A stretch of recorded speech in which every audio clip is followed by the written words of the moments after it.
Server down રહેતા ગ્રાહકો અને દુકાનદારો સાથે અનેકવાર માથાકૂટ થતી હોય છે, ત્યારે 28 ઓગસ્ટ સુધીમાં કડકાઈ દાખવીને અમદાવાદ શહેરના ઝોનલ ઓફિસરોએ દુકાનદારો પાસે ઓનલાઈન ચલણોના રૂપિયા તો ભરાવી દીધા, પરંતુ સપ્ટેમ્બરની 12 તારીખ સુધીમાં પુરવઠાનો જથ્થો સસ્તા અનાજની દુકાનોમાં પહોંચ્યો નથી। ત્યારે અધિકારીઓ દોષનો ટોપલો ગોડાઉન મેનેજર પર ઢોળી રહ્યા છે। ત્યારે સંદેશ ન્યૂઝ દ્વારા રિયાલિટી ચેક કરવામાં આવ્યું, જેમાં ખુલાસો થયો છે કે પંજાબમાં પૂરની સ્થિતિમાં ગુજરાતમાંથી અનાજ મોકલવામાં આવ્યું હતું, જેને કારણે પૂરતી વ્યવસ્થા કરવામાં આવશે તેવી બાંહેધરી પણ આપવામાં આવી છે।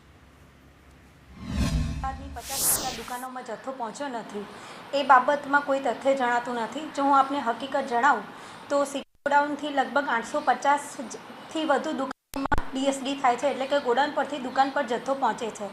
એમાં આજની તારીખે આજે 15 તારીખ થઈ છે તો ઘઉંનો 90% જથ્થો પહોંચી ગયો છે, ચોખાનો પણ 90% જથ્થો પહોંચી ગયો છે। રેશન કાર્ડ ધારકોને ત્યાં અનાજ નથી મળતું તેવી એક વાત વહેતી થઈ હતી, અને જેનું જ રિયાલિટી ચેક કરવા સંદેશ ન્યૂઝ અનાજની દુકાનો, અનાજના ગોડાઉન પર પહોંચી હતી, અને ત્યાં જાણવા પણ મળ્યું હતું કે અનાજનો પૂરતો સ્ટોક છે તે દુકાનોમાં પહોંચે તે પ્રકારની પૂરતી વ્યવસ્થાઓ છે તે પણ કરવામાં આવી રહી છે। જો કે પંજાબમાં જે પૂર આવ્યું અને તેના કારણે તે પૂર પીડિતોને જે પૂરતું અનાજ મળી રહે તે માટેની વ્યવસ્થા કરવામાં ક્યાંક એક બે દિવસનો મતભેદ થઈ ગયો હતો। આ મહિનાનું અનાજ અમને ટાઈમસર મળી ગયેલ છે અને અમે વિતરણ બી કરેલું છે।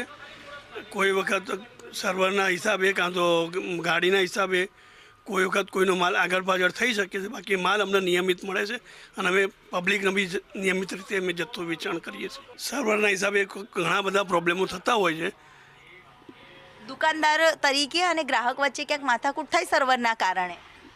દુકાનદાર અને ગ્રાહકો વચ્ચે ઘણી વખત સર્વરના હિસાબે, નેટવર્કના હિસાબે પ્રોબ્લેમો થતા હોય છે અને ઘણી વખત ઘર્ષણ બી ઘણા વધારે થતું જ હોય છે। સ્ટોક છે તમારી જોડે? હાલ અમારી જોડે સ્ટોક છે અને અમે રેગ્યુલર વેચાણ કરીએ છીએ। કેમેરામેન મેહુલ